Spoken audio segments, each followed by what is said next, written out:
JDU പ്രമേയത്തിൽ ബീഹാറിന് പ്രത്യേക പദവി, ജാതി സംവരണം. ബീഹാറിന് പ്രത്യേക പദവിയും പ്രത്യേക സാമ്പത്തിക പാക്കേജും ആവശ്യപ്പെട്ട് JDU ദേശീയ കൺവെൻഷൻ പാസാക്കിയ പ്രമേയം ചർച്ചയാകുന്നു. കേന്ദ്ര സർക്കാരിനോടുള്ള ആവശ്യമെന്ന നിലയിലാണ് NDAയിലെ പ്രധാന കക്ഷിയായ JDU പ്രമേയം മുന്നോട്ട് വച്ചിരിക്കുന്നത്. നെറ്റ് പരീക്ഷയുടെ ചോദ്യപേപ്പർ ചോർന്നതുമായി ബന്ധപ്പെട്ട കർശന നടപടികളും JDU ആവശ്യപ്പെട്ടിട്ടുണ്ട്. മത്സര പരീക്ഷകളിലെ ക്രമക്കേടുകൾ ഒഴിവാക്കാൻ ശക്തമായ നിയമം പാർലമെന്റിൽ പാസാക്കണമെന്നും JDU ആവശ്യപ്പെട്ടിട്ടുണ്ട്. ജാതി സംവരണവുമായി ബന്ധപ്പെട്ട JDU നിലപാടും BJPക്ക് NDA മുന്നണിക്കും തലവേദനയാണ്.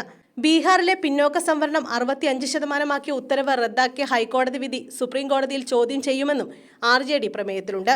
ജാതി സെൻസസിന്റെ അടിസ്ഥാനത്തിലായിരുന്നു ബീഹാറിൽ പിന്നോക്ക സംവരണം 65% ജാതി സർവേകൾ നടത്താൻ സംസ്ഥാനത്തിന് അധികാരമില്ലെന്നായിരുന്നു നേരത്തെ കേന്ദ്ര സർക്കാർ സുപ്രീം കോടതിയിൽ നിലപാട് സ്വീകരിച്ചിരുന്നത്.